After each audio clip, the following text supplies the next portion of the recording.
चुनाव की होता है। सरकारें इसलिए बनती है कि आजादी से पहले देश में राजतंत्र था। समय समय पे अलग अलग शासनकर्ता आए, अलग अलग राजा महाराजा आए और उन्होंने इस भारत में राज किया। लेकिन 1947 में जब आपकी हमारे पूर्वजों की कुर्बानी से ये देश आजाद हुआ तो राजतंत्र खत्म हो गया और ये सुनिश्चित हुआ कि यहाँ की राजा यहाँ की जनता होगी और जनता जो चाहेगी वो होगा। और इस बात को सुनिश्चित करने के लिए दुनिया का सबसे बेहतरीन संविधान डॉक्टर बाबा साहब अम्बेडकर ने अपने साथियों के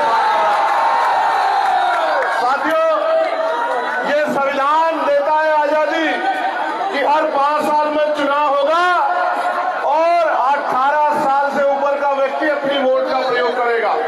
और अगर 5 साल मियाद इसलिए है, अगर जिस व्यक्ति को वोट देकर सरकार बनाई और उसने आपकी सुनवाई नहीं की तो 5 साल में उसको पलट के किसी दूसरे व्यक्ति को मौका दे दो। आप इस प्रदेश में लंबे समय से कभी उसे मौका देकर नेता बना रहे और लोग नेता बनके अपने और अपने परिवार रिश्तेदारों का ख्याल रख रहे हैं। इस भीड़ में जब चुनाव खत्म हो जाएगा, अगले 5 साल ये नेता आपके दरवाजे नहीं आएंगे। जब सरकारें देश में या प्रदेश में नीतियां बना के आपको कुचलने का काम करेंगी या आपके अधिकारों को छीनने का काम करेंगी, तब ये नेता नजर नहीं आएगा। आपको कौन नजर आएगा? वो जो आपके दर्द को अपना समझता, वो जो आपको अपना भाई मानता हो, वो जो आपके साथ खड़ा होना चाहता हो। और देखिए लोकतंत्र कितना खूबसूरत है। जो राजा महाराजा 5 साल हमारी गलियों में नहीं आते, जिनके टूटे बड़े लंबे लंबे होते हैं, जो हमारी तरह टूटी हुई सड़कों में पैर नहीं रखते, वो भी चुनाव के समय हमारे गलियों में आते और हमारे पैर पकड़ते हैं। और क्या कहते हैं पैर पकड़ के? ताया जान, चाचा जान, भैया जी, ताऊ जी, ताई जी, दीदी, बहना, अम्मा, चाची, ताई, मेरे सर पे हाथ रख दो और मुझे मौका दे दो। लेकिन उसको तो मौका देते आए हैं, लेकिन चुनाव के बाद वो 5 साल अब ईमानदार से पूछो अपने दिल पे हाथ रख के, चुनाव के बाद 5 साल में कभी आते हैं आपके बीच में? तो यार आप तो इंसान हो, समझदार हो, जानवर को भी कोई धोखा दे दे तो जानवर उस गली से नहीं हो जाता। आप तो इंसान हो। आप देखो लोकतंत्र की एक खूबसूरती और ऐसा नहीं एक आदमी के नाम पे चुनाव होता है। जनता को मौका मिला है कि वो अपनी विधानसभा में जिसको समझती हो कि ये सबसे बेहतर है, उसको वोट देके उसका बटन दबा के उसको कामयाब करके भेज सकती है। इसी कड़ी में उत्तर प्रदेश के नगीना से वहां के दलितों, पिछड़ों, मुसलमानों, आदिवासियों ने और किसान मजदूर लोगों ने मुझे वोट देके लोकसभा में भेजा। और जब मैं लोकसभा गया, जब कहीं भी पूरे देश में किसी की मॉब लिंचिंग हो, किसी के अधिकारों का हनन हो, वक्त के खिलाफ कानून बने या कहीं भी कोई जुर्म जाती हो, हम लोग उसका डटकर मुकाबला करते हैं। आज मुझे आपके बीच आने का मौका मिला और इसके लिए मैं भाई इरफान का बहुत बहुत शुक्रिया अदा दिल से करता हूँ कि इरफान भाई ने ये अवसर पैदा किया। लेकिन आप जानते हो कितना दर्द है इस सीने में।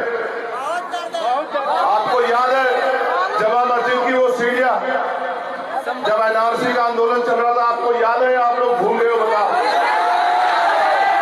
जब मुसलमानों की वोट लेके उनकी वोट से बने रहनुमा ठंड में, सर्दियों में घर में घुस गए थे और हमारी माए बहनें साइन बाग बना के सभी जगह आंदोलन कर रही थी। मैं बिहार में भी आया था, सब्जी बाग बना था, कई बाग बने यहाँ पटना में, मुजफ्फरपुर में। और मैं उस समय वोट मांगने लिए आपको एहसास कराने आया था, बताने की कौन आपका अपना है, कौन आपके लिए पराया है। मुझे मौका मिलेगा तो जहां आपका पसीना पड़ेगा वहां खून देने का काम करूंगा। मेरी बात और बहुत जिम्मेदार से कह रहा हूं, यहाँ तो हालात ऐसी है कि आदमी के कपड़ों से प्रधानमंत्री कहते हैं कि पहचाना जाता है कि कौन क्या है। लेकिन मैं आपको कह रहा हूं 5 साल में एक बार ये मौका आएगा और अगर आपने गलती कर दी, धोखा दे खा लिया तो अगले 5 साल आप कुछ नहीं कर पाओगे। देखो मेरी बात पर गौर करना, आपके उत्साह की मैं सराहना करता हूं। मेरी आवाज आ रही है? हाथ उठाओ जहां तक आ रही है। बहुत अच्छी बात। बहुत गौर से सुनो, अगली 5 मिनट बहुत इंपॉर्टेंट। आप अगर 100 रुपए का सामान खरीदने जाओगे तो जिस सामान को जब खरीद लोगे तो उसको पलट के देखोगे नहीं देखोगे कि सामान सही है नहीं सही? बताओ। जो आप पीछे खड़े वो भी बताओ, देखोगे नहीं देखोगे? और अगर सामान खराब होगा, टूटा हुआ होगा तो क्या करोगे? टूटे को ले आओगे या वापस करोगे? बताओ। बहुत अच्छी बात, यानी कि आप पैसे की अहमियत को समझते हैं और आप समझदार। 100 रुपए का सामान खरीदोगे, सामान नकली है, टूटा हुआ है, पैकेट फटा हुआ है तो वापस कर दोगे। लेकिन 5 साल में करोड़ों रुपए से कीमती जब वोट डालने का मौका आता है तो कभी इसको कभी उसको डाल आते हो, फिर कहते हो कि हमारी हालात नहीं बदल रही, हमारी सड़क नहीं बन रही है, हमारे यहाँ बिजली नहीं आ रही, हमारे स्कूल नहीं बन रहे, हमारे कॉलेज नहीं बन रहे, हमारे यहाँ उद्योग धंधे नहीं लग रहे, हमारी यूनिवर्सिटी नहीं बन रही। क्यों लगेगी भाई? आपने अपनी वोट को ऐसे आदमी को जिसके आपके अधिकारों से, आपकी परेशानियों से कोई ताल्लुक ही नहीं। 100 रुपए की कीमत समझते हो और बाबा साहब अम्बेडकर ने करोड़ों रुपए से कीमती जो वोट का अधिकार दिया है, जो इतना ताकतवर है कि जिसको चाहे वो आसमान में बिठा दो, जिसको चाहे जमीन पर पटक दो। इतनी ताकतवर चीज जो आपको वोट के रूप में देके दी है, उसकी अगर आप वोट की अहमियत समझ जाओगे तो मैं लिख के देता हूं कि आपकी तरफ आंख उठाने से पहले 1000 बार सोचना पड़ेगा। और आज मैं लोगों के क्या हाल है मैं आपको अभी का बताता हूं। मैं आ जाता आपके बीच में 2 घंटे पहले, लेकिन दिल्ली में एटीसी के सॉफ्टवेयर में कोई दिक्कत हुई, 2.5 घंटे फ्लाइट नहीं हुई और मैं तरसता रहा कि 1 मिनट की जल्दी से ठीक हो जाए तो मैं अपने भाइयों के बीच पहुंच जाऊं। ये झारखंड का बॉर्डर है ये। और जब वहां मैंने आपको ऊपर से देखा तो मेरा दिल खुश हो गया कि आप चाहे खुश हो जाए, मैं उनके बीच में चला जाऊंगा। वो बहुत देर से इंतजार कर रहे हैं। लेकिन सुनो, एयरपोर्ट में मुझे एक भाई मिला, कुशवा समाज का, मुझसे जयमीन करने लगा, पूछने लगा भैया बिहार जा रहा हूं? मैंने कहा हाँ। तो मैंने कहा आप नहीं गए वोट गिरने के लिए? तो बोला भैया परिवार यही रहता है, एक बार जाऊंगा, फ्लाइट से जाने की हैसियत नहीं है, ट्रेन से जाऊंगा तो कई 2-3 दिन लग जाएंगे, तो जो तनख्वाह मिलती है, रोजगार मिलता है वो कट जाएगा, तो मेरे बच्चों का पेट भूखा रह जाएगा। उन नेताओं को तो कोई फर्क नहीं पड़ता जिनके को वोट डालने जा रहा हूं। और आपका प्रत्याशी वहां है नहीं जहां मेरा विधानसभा क्षेत्र है। आपका प्रत्याशी होता तो मैं जाता। तो मैं आपको एक बात बता रहा हूं, इलेक्शन कमीशन ये कहती है कि हमने व्यवस्था की है कि एक आदमी का वोट पड़ जाए। कैसे पड़ जाए गरीब का वोट, जो यहाँ से अपना पेट पालने के लिए दूसरे प्रदेशों में गया है? आप नहीं मानते कि सबसे ज्यादा मजदूर यहीं से जाता है? मानते हो नहीं मानते हो?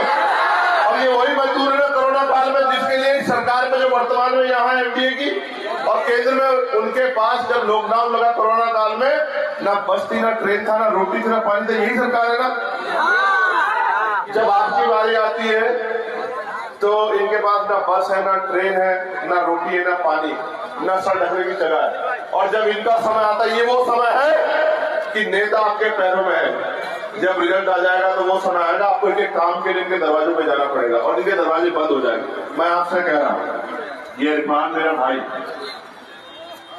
मैं भीम आर्मी के नौजवान साथियों से कहना चाहता हूं, आप ये मत समझना कि इरफान लड़ रहा, आप ये समझना कि चंद्रशेखर आजाद लड़ रहा है हमारा साथ। इस बात को दिल में रख के और जाना, यहां से वापस जब लौटना तो घर मत जाना।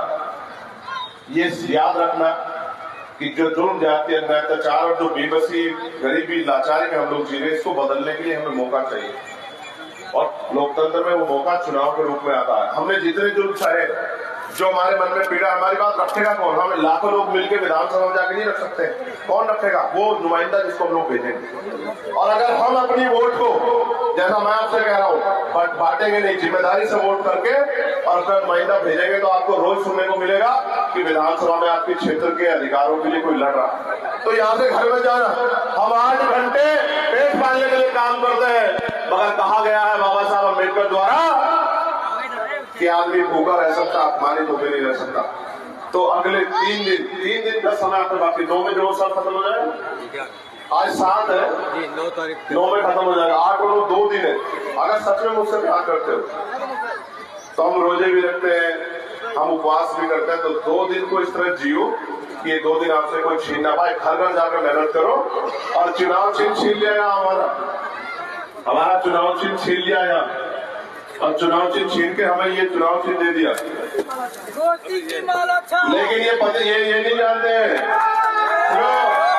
ये नहीं जानते कि हमारी तंजीमें कितनी मजबूत है, ये नहीं जानते हैं। ये निशान छीन सकते हैं आपके दिलों में जो प्यार आप लोगों ने मेहनत करके, मैंने इरफान मैंने जो उसको नहीं छीन सकते हैं लोगों से।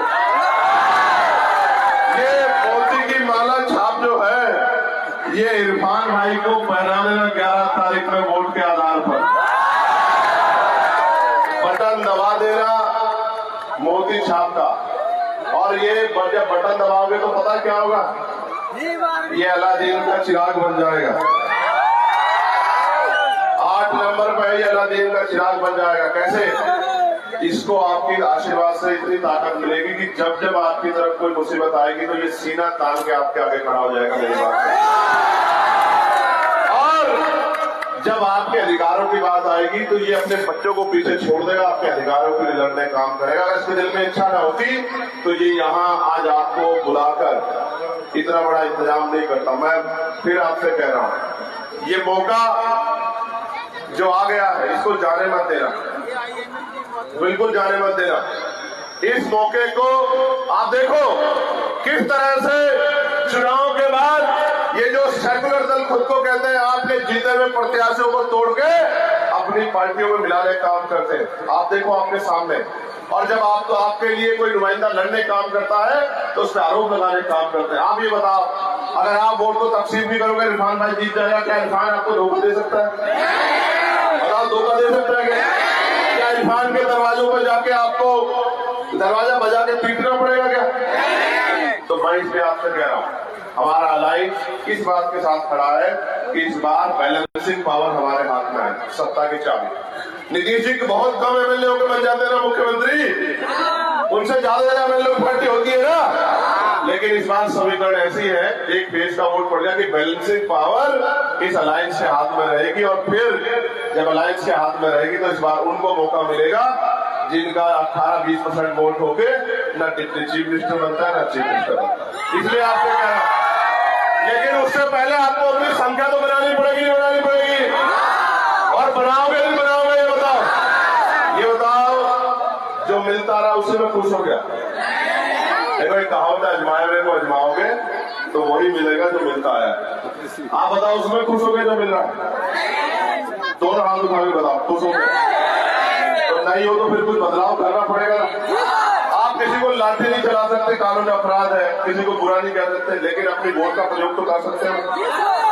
तो घर से निकलो, मेहनत करो। हमारे जिला अध्यक्ष जी दोनों, हमारे अलायंस के पार्टी के जो नेता गणे हैं उनसे मैं कहूंगा वो सब यहाँ आ जाए सामने।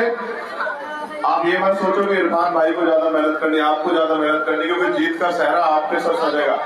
ये तो नेता है, वहां ये विधानसभा में लड़ाई लड़ेगा और यहाँ इस विधानसभा में आप लोग लड़ाई लड़ोगे, आवाज बन के, ताकत बन के। इसलिए आपसे कह रहा हूँ, एक एक आदमी इरफान बन के, चंद्रशेखर बन के 8, 7, 8, 9, 10 तारीख को अपने बूथ को मजबूत करके और एक एक वोट से, ये वोट जब डालो तो ये डालना वोट कहते हुए कि आज हम अपनी ताकत बनाने जा रहे हैं, आज अपने भाई को ताकत देने जा रहे हैं। इस आधार पे बटन दबाना। और बटन गाय का दबाना है, बताओ, जोर से बताओ। मेरी आवाज ज्यादा है,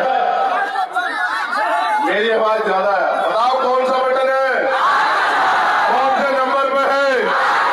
मैं आपको एक बात और बता दूं, मैं गया था भोपाल, वहाँ पार्लियामेंट्री कमेटी की मीटिंग थी।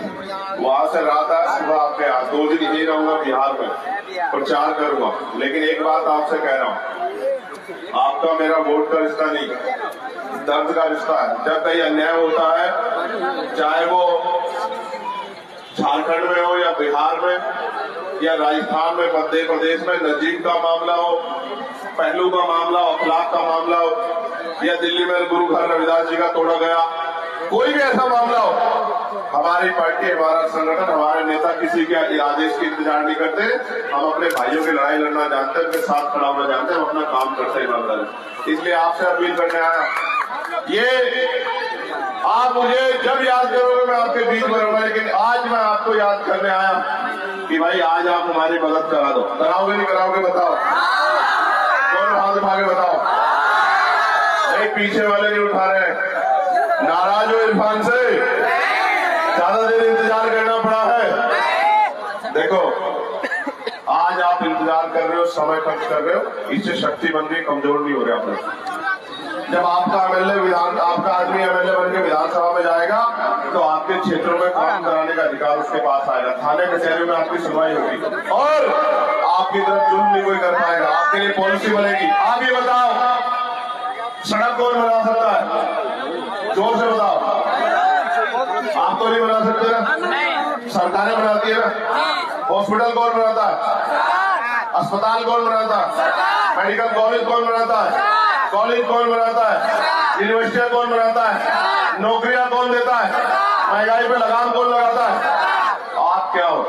आप सरकार बनाने वाले हो, फिर भी बेबस हो। क्यों? क्योंकि अब तक आपने अपने आदमी को मौका नहीं दिया। करोगे नहीं करोगे मौका बताओगे? पलटोगे नहीं पलटोगे इस बार? और ये जो सरकार एनडीए की जिसने लोगों को जीना आराम कर दिया, इसको भी सरकार का इलाज कर दोगे नहीं कर दोगे? तो दोनों काम करने, अपनी ताकत भी बनानी है, इस अलायंस के प्रत्याशियों को जिताना है और इस तानाशाही शक्तियों को जवाब भी देना। बहुत बहुत धन्यवाद।